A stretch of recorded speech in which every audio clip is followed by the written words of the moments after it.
Hello and good morning. I'm Charlie. Welcome to this week's weekly reading. We're currently reading The Mastery of Love by Don Miguel Ruiz and Career Self-Care by Minda Zetlin. We are on, I believe, chapter 3 this week of each book, and it has been quite the journey already. Go ahead, grab a copy yourself, follow along, and let's go ahead and get started with this week's reading. Chapter 3, The Man Who Didn't Believe in Love. I want to tell you a very old story about the man who didn't believe in love. This was an ordinary man, just like you and me, but what made this man special was his way of thinking. He thought love doesn't exist. Of course, he had a lot of experience trying to find love. He had observed people around him much of his life and had been searching for love, only to find that love didn't exist. Wherever this man went, he used to tell people that love is nothing but an invention of the poets, an invention of religions just to manipulate the weak mind of humans, to have control over humans to make them believe. He said that love is not real, and that's why no human could ever find love, even though he might look for it. This man was highly intelligent, and he was very convincing. He read a lot of books, and he went to the best universities, and he became a respected scholar. He could stand in any public place in front of any kind of people, and his logic was very strong. What he said was that love is just like a drug. It makes you very high, but it creates a strong need. You can become highly addicted to love, but what happens when you don't receive your daily doses of love? Just like a drug, you need your everyday doses. He used to say that most relationships between lovers are just like a relationship between a drug addict and the one who provides the drugs. The one who has the biggest need is like the drug addict. The one who has little need is like the provider. The only one who has the little need is the one who controls the whole relationship. You can see this dynamic so clearly because usually in every relationship there is one who loves the most and the other who doesn't love, who only takes advantage of the one who gives his or her heart. You can see the way they manipulate each other, their actions and their reactions, and they are just like the provider and the drug addict. The drug addict, the one who has the biggest need, lives in constant fear that perhaps he will not be able to get the next dosage of love or the drug. The drug addict thinks, what am I going to do if she leaves me? That fear makes the drug addict very possessive. That's mine. The addict becomes jealous and demanding because the fear of not having the next dosage. The provider can control and manipulate the one who needs the drug by giving more doses, fewer doses, or no doses at all. The one who has the biggest need completely surrenders and will do whatever he can to avoid being abandoned.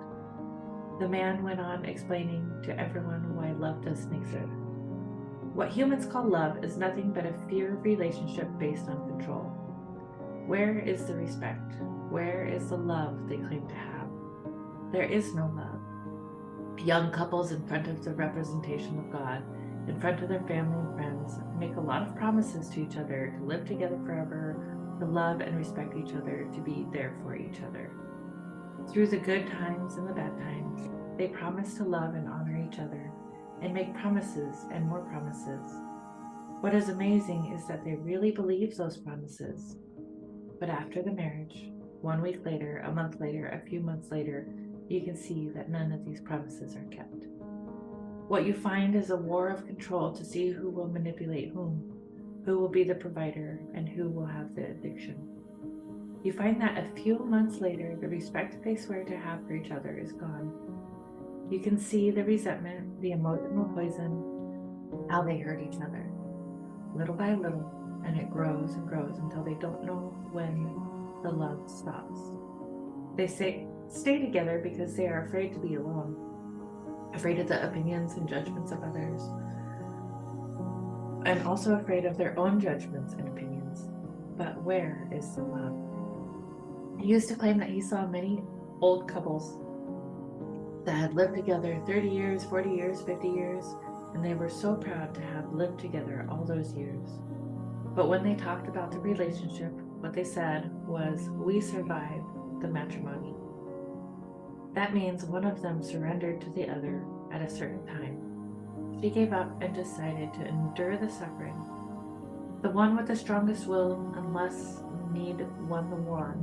But where is that flame that they call love? They treat each other like possessed. She is mine, he is mine.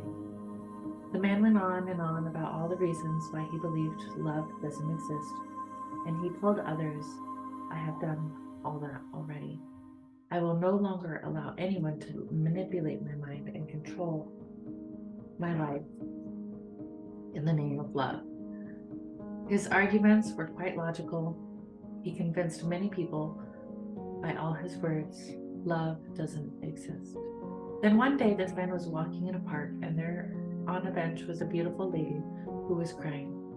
When he saw her crying, he felt curiosity. Sitting beside her, he asked if he could help her. He asked why she was crying. Can you imagine his surprise when she told him she was crying because love doesn't exist? He said, "That's amazing, a woman who believes that love doesn't exist." Of course, he wanted to know more about her. "Why do you say that love doesn't exist?" he asked. "Well, it's a long story," she replied. "I married when I was very young, with all the love, all these illusions, full of hope that I would share my life with this man. We swore to each other our loyalty, respect, and honor, and we created a family. But soon everything changed. I was the devoted wife who took care of the children and the home. My husband continued to develop his career, and his success and image outside of home was more important to him than our family. He lost respect for me, and I lost respect for him. We hurt each other, and at a certain point I discovered that I didn't love him and he didn't love me either. But the children needed a father, and that was my excuse to stay and to do whatever I could to support him. Now the children are grown and they have left. I no longer have any excuse to stay with him. There's no respect, there's no kindness. I know that even if I find someone else, it's going to be the same, because love doesn't exist. There is no sense to look around for something that doesn't exist. That is why I am praying. Understanding her very well, he embraced her and said, "You are right, love doesn't exist. We look for love, we open our heart, and we become vulnerable just to find selfishness. That hurts us even if we don't think we will be hurt. It doesn't matter how many relationships we have, the same thing happens again and again. Why even search for love any longer?" They were so much alike, and they became the best friends ever. It was a wonderful relationship. They respected each other, and they never put each other down. With every step they took together, they were happy. There was no envy or jealousy. There was no control. There was no possessiveness. The relationship kept growing and growing. They loved to be together, because when they were together, they had a lot of fun. When they were not together, they missed each other. One day, when the man was out of town, he had the weirdest idea. He was thinking, maybe what I feel for her is love. But this is so different from what I have ever felt before. It's not what the poets say it is. It's not what the religion says, because I am not responsible for her. I don't take anything from her. I don't have the need for her to take care of me. I don't need to blame her for my difficulties or to take my dramas to her. We have the best time together. We enjoy each other. I respect the way she thinks, the way she feels. She doesn't embarrass me. She doesn't bother me at all. I don't feel jealous when she's with other people. I don't feel envy when she is successful. Perhaps love does exist, but it's not when everyone thinks love is. He could hardly wait to go back home and talk to her. To let her know about his weird idea, as soon as he started talking, she said, "I know exactly what you were talking about. I had the same idea long ago, but I didn't want to share it with you because I know you don't believe in love. Perhaps love does exist, but it isn't what we thought it was." They decided to become lovers and to live together, and it was amazing that things didn't change. They still respected each other, they were still supportive of each other, and the love grew more and more. Even the simplest things made their hearts sing with love because they were so happy. The man's heart was so full with all the love he felt that one night a great miracle happened. He was looking at the stars and he found the most beautiful one, and his love was so big that the stars started coming down from the sky, and soon that star was in his hands. Then a second miracle happened, and his soul merged with that star. He was intensely happy, and he could hardly wait to go to the woman and put that star in her hands to prove his love for her. As soon as he put the star in her hands, she felt a moment of doubt. This love was overwhelming, and in that moment, the star fell from her hands and broke into a million little pieces. Now there is an old man walking around the world swearing that love doesn't exist, and there is a beautiful old woman at home waiting for a man shedding a tear for a paradise that once she had in her hands, but for one moment of doubt she let it go. This is a story about the man who didn't believe in love. Who made the mistake? Do you want to guess what went wrong? The mistake was on the man's part, in thinking he could give the woman his happiness. The star was his happiness, and his mistake was to put his happiness in her hands. Happiness never comes from outside of us. He was happy because of the love coming out of him. She was happy because of the love coming out of her.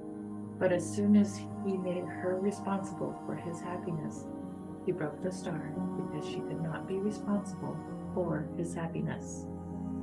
No matter how much the woman loved him, she could never make him happy because she could never know what he had in his mind. She could never know what his expectations were because she could not know his dream. If you take your happiness and put it in someone's hands, sooner or later, she's going to break it. If you give your happiness to someone else, she can always take it away. Then, if happiness can only come from inside of you and is the result of your love, you are responsible for your happiness. We can never make anyone responsible for our own happiness, but when we go to the church to get married, first thing we do is exchange ring. We put our star in each other's hands, expecting that she is going to make you happy, and you are going to make her happy. It doesn't matter how much you love someone, you are never going to be what that person wants you to be. That is the mistake most of us make right from the beginning. We base our happiness on our partner, and it doesn't work that way. We make all those promises that we cannot keep, and we set ourselves up to fail. That was chapter 3 of The Mastery of Love by Don Miguel Ruiz. And then this week in Career Self-Care with Minda Zetlin, we are again in chapter 3. What if you showed up to work as yourself?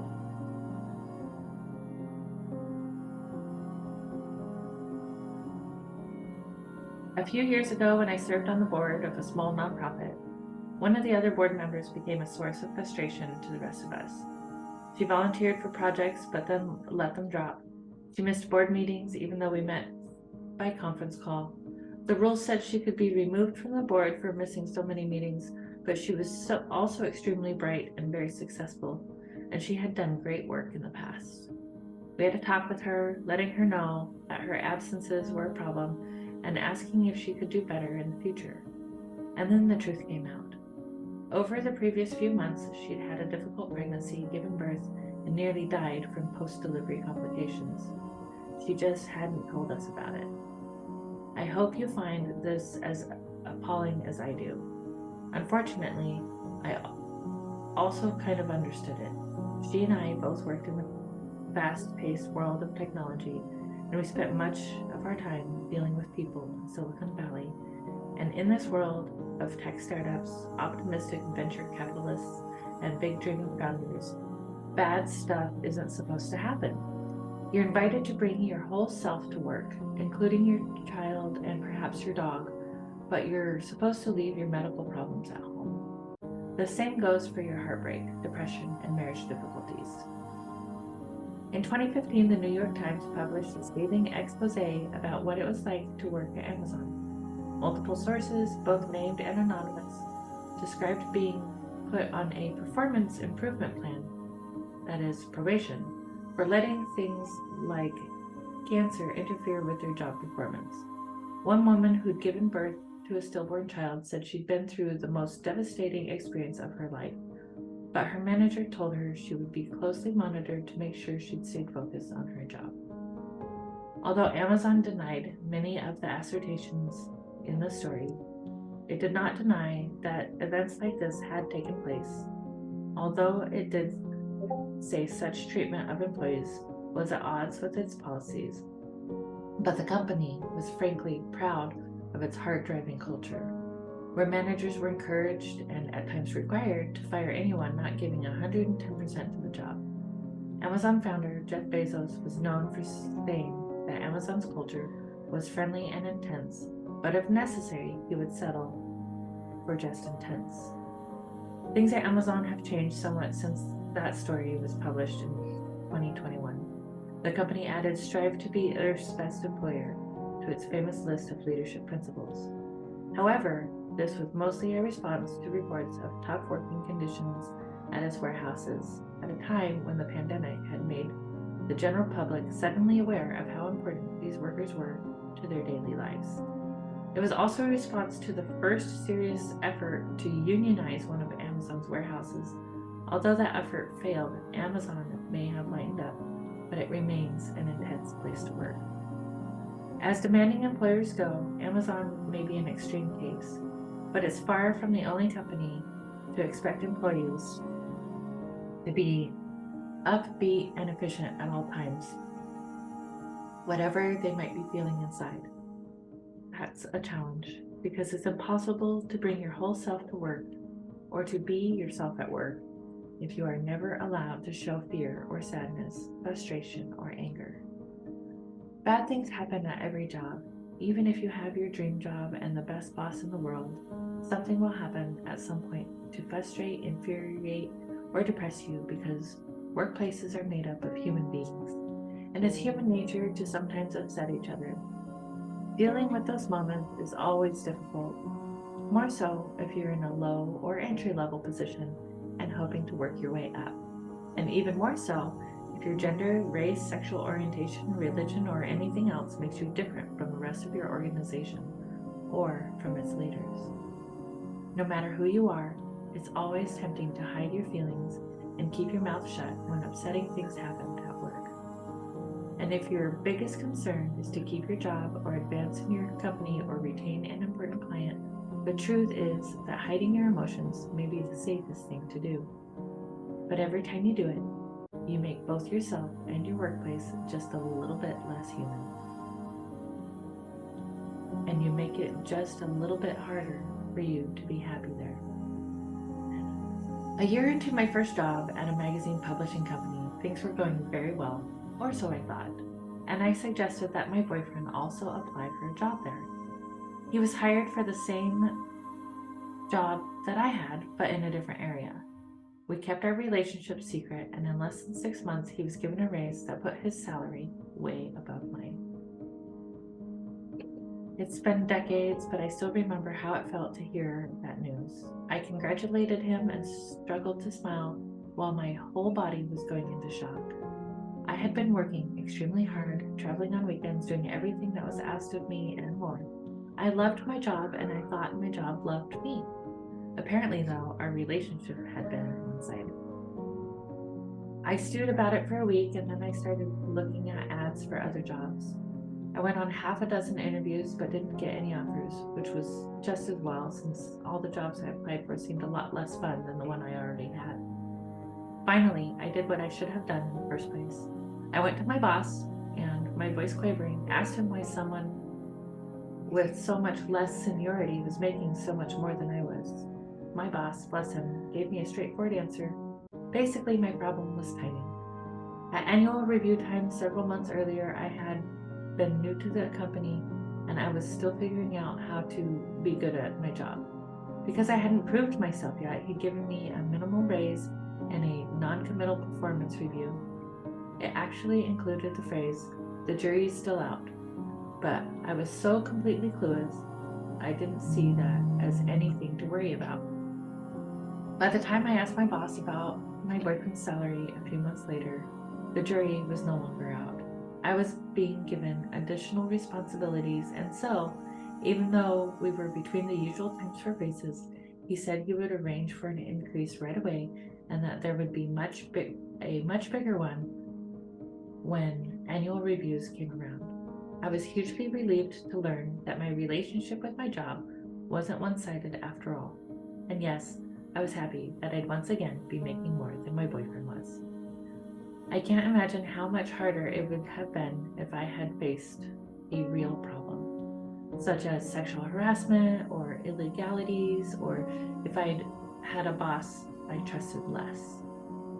I do know that, at least in my career, every time I found a way to show up as myself, at least a little, or found an acceptable way to say what I was really thinking, it's always been difficult, but it's always worked in my favor.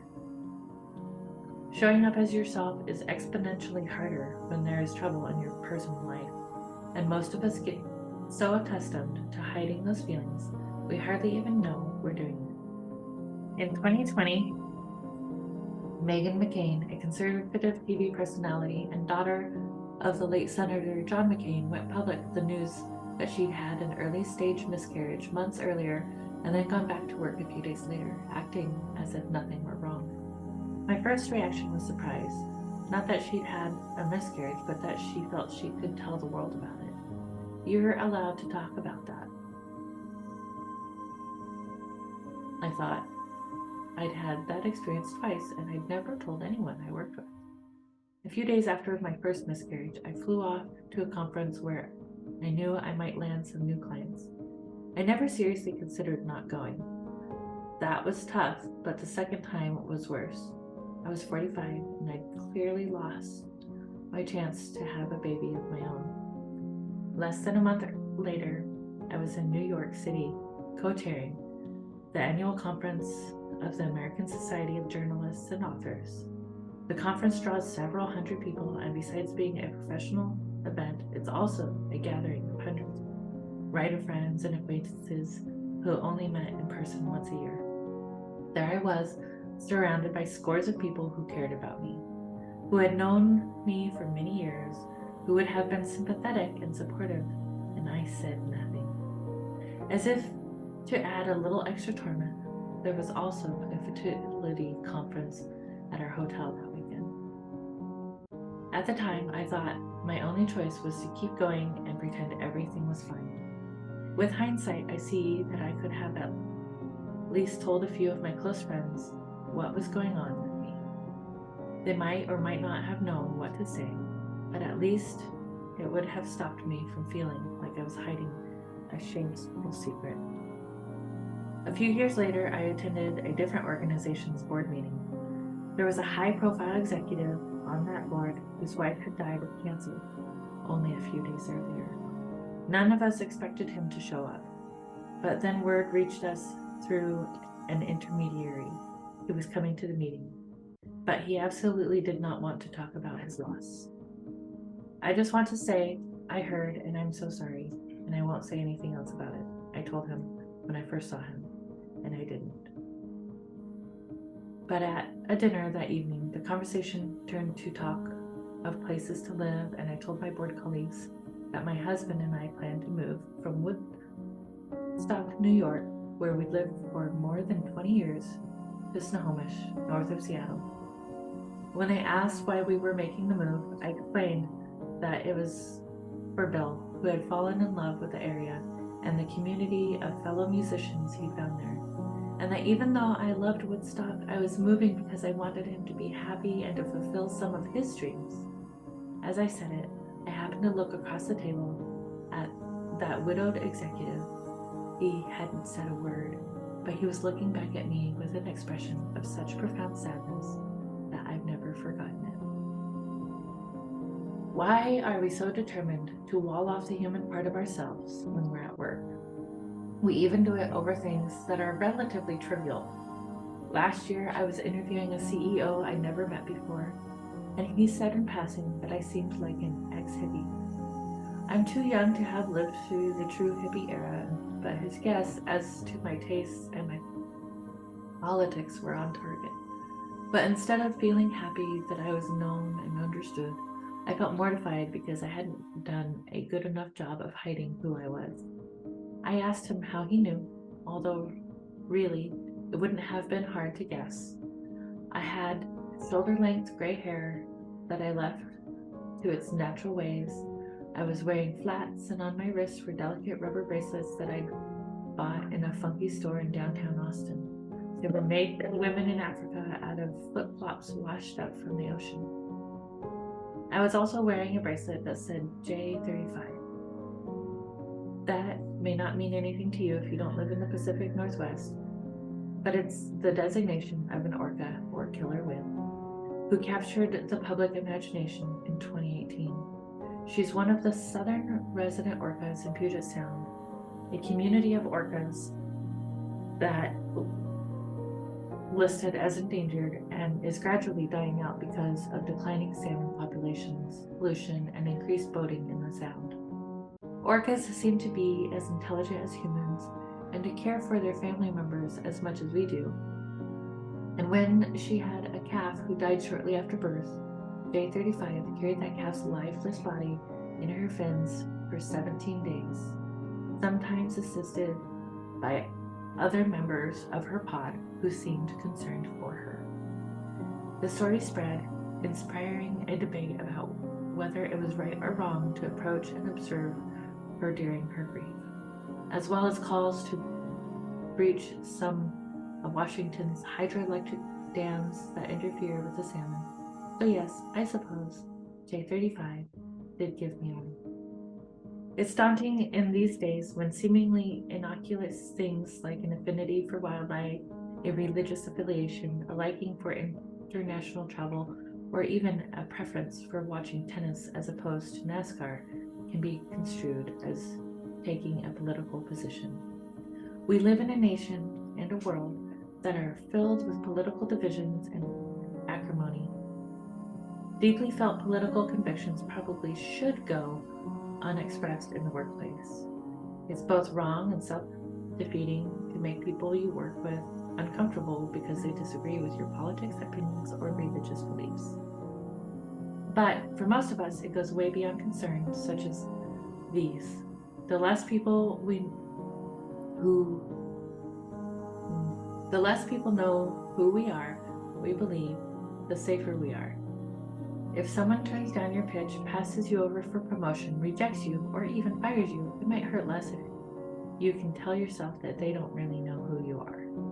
And if you show up to work wearing standard issue dress for success attire and only display generic family pictures, not say pictures of yourself with your belly dancing troupe or listening to hip hop at a downtown club, then no one will ever criticize anything about who you are because there won't be anything to criticize. If you never seem upset or angry or even overly joyous at work, then no one will know how much you care and how easily you can be hurt. The more we keep our true selves hidden, the less vulnerable we feel. That kind of safety comes at a cost, though. A few years ago, I interviewed an image consultant, author, and coach named David McKnight, who has a lot to say about the importance of being yourself at work. Fresh from an Ivy League education, he went to work at a venerable consulting firm. His clients were Fortune 500 companies. I was coming out as a gay Black man in corporate America, and it was very difficult, he told me. So he hid his true self behind navy blue suits and white shirts and a serious and stiff demeanor. It came through in one of my reviews, he recalled. David performs very well, but his team doesn't really know who he is. There are so many ways that we cover, he continued. A working mother may not be inclined to say, I can't work late tonight because the babysitter can't make it. An African American woman may choose to straighten her hair because it makes her look a little more European. People from different backgrounds may choose to make a concerted effort to hide their accents. McKnight acknowledged that people who hide their true selves because they fear it will hurt their careers might have a valid concern. A working mother could indeed risk being passed over for a promotion if she says she must go home to her kids. Sometimes it's a delicate balance, he acknowledged. You might have to conceal some aspects of who you are to foster your own advancement and try to be your authentic self in other ways, he said.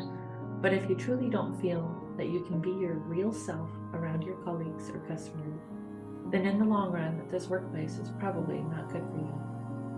That's for two reasons. First, concealing who you are sucks up a lot of energy that would be better spent on your job and on achieving your career goals. And second, other people are rarely drawn to those who conceal their true selves.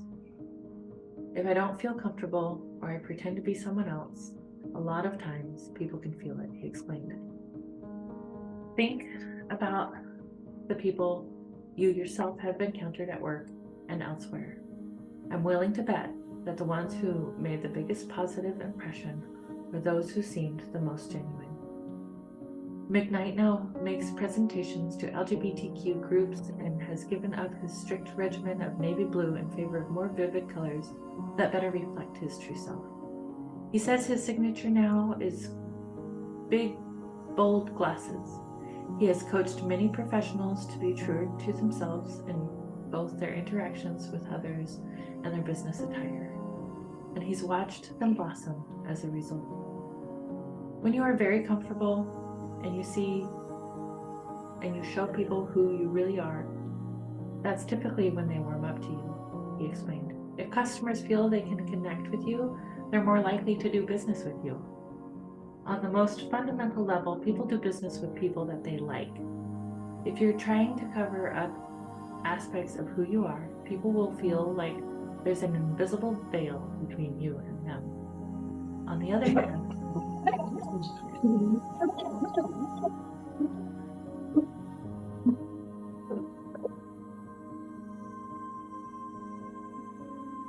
go outside.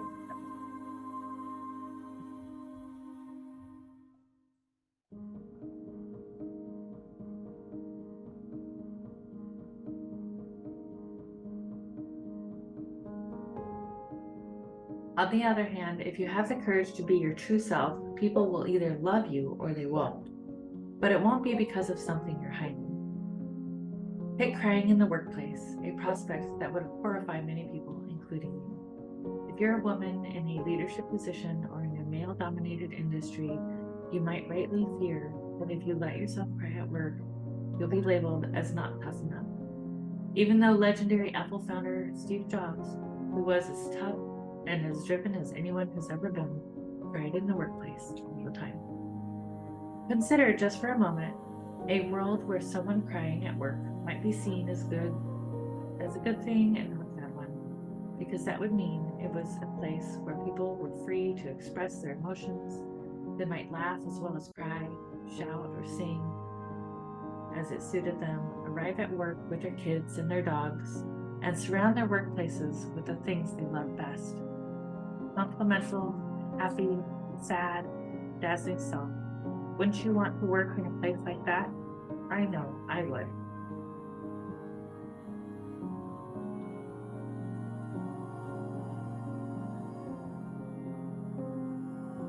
Exercises to try. 1. Have an anti-stress toolkit. Sometime or other, or maybe more often than you'd like, something will happen to upset you or stress you out while you're at work. It's best to be ready with a few tactics to help you deal with those emotions. Over the years, I've interviewed many experts and gotten a lot of advice about how to manage stress and upset at work. Here are some of the things you can try in the moment, or you can even combine them into an at-work emotional toolkit. Experiment and see what works for you. Do 30 to 60 seconds of vigorous exercise. This could be doing a few lunges or jumping jacks or running up a flight or two of stairs. If an upsetting event has released the stress hormone cortisol and perhaps adrenaline into your system, this is a good way to start clearing them away. It's also what you evolved to do. Those hormones are there for the precise purpose of helping you run faster or fight harder in a crisis, so a little movement should feel right. Observe the effect stress or upset is having on your body. Xinping Tan, who developed Search Inside Yourself, Google's popular mindfulness program, says that failure and upset produce physical sensations, and you can start getting past those emotions when you recognize their physical effects. Consider emotions as simply psychological sensations. That is all, he says. They may be pleasant or unpleasant, but they are simply experiences. Just let them come and go as they wish. If you can do that and be kind and generous with yourself as you experience those emotions, you can be more resilient, he says. Take a few long, deep breaths, or even just one breath. Sometimes when you're upset or frustrated at work, simply sitting in your chair with your feet on the floor and taking 2 or 3 deep breaths can be enough to restore some of your calm. There's more advice from Xinping Tan and also more detailed breathing exercises later on in this book, chapter 20. 2, start thinking about being more like yourself at work. It's a frightening proposition, I realize, but use a piece of paper or your journal and write the answer to this question. What would you do if you could be your real self at work? Would you dress differently, behave differently, decorate your workspace, laugh louder, ask to use flex time, pick one day a week when you attend no meetings? Let your imagination run free. This is your wish list. When you've got your list, look for one thing you can try. Can you make one small step toward being your real self? Whether it's wearing that unprofessional shade of nail polish that you really love, or saying what you really think just once, instead of telling your colleagues or bosses what you think they want to hear. Just try as an experiment. Take a tiny step toward being yourself at work, your true self at work. See how it makes you feel and how others react. You can always change back if you don't like it, but unless you're an axe murderer with bodies buried in your basement, I can almost guarantee that your coworkers or customers won't judge you as much as you think they will. Thank you for joining us for this week's weekly reading. So happy you're here. Make sure you pick up your copy and follow along, and we'll see you next time. Namaste. The Marysville Police Foundation is a 501c3 organization to support these areas of the Marysville Police Department: law enforcement, officer wellness, and the community outreach programs and activities. We look forward to serving. We take the mystery and pain out of social media consistency for your business, giving you back time to shine in your zone of genius. Social media is the new branding. It deserves its own attention, thought, and effort, yet so few businesses actually take this seriously and invest enough time on their strategy. We can do it for you at an affordable rate that will fit into your budget and allow you to pursue other revenue channels as well. The hardest part of social media management is keeping up the consistency to be seen and know what to post, when to post. Are you ready to have everything ready to go for you, saving you time and energy by not having to do it all yourself? still getting your message out so that people get to know you, like you, and develop trust while opening yourself up to more time for the business of your business where you shine. Working with Women in Leadership, BSMB LLP, is a unique experience that bridges the gap from face-to-face to virtual relationship marketing. Not only do we love to help you shine on social media, we love to share tools to help you grow with us, body, soul, mind, and business. Check out our podcast and YouTube channel for Mindset Mondays, Social Media Training Wednesdays, business interviews and special topics on Fridays, and weekly readings on Sundays. To schedule your consultation or podcast interview, head to our website, www.womeninleadershipbsmb.com. Our weekly readings on Sunday, our podcast, Mindset Monday, social media training with Heather on Wednesdays with a live Q&A, guest interviews, and special topics on Fridays. Thank you for joining us. Find out more and schedule with us online at www.womeninleadershipbsmb.com, where you have a spot at the table.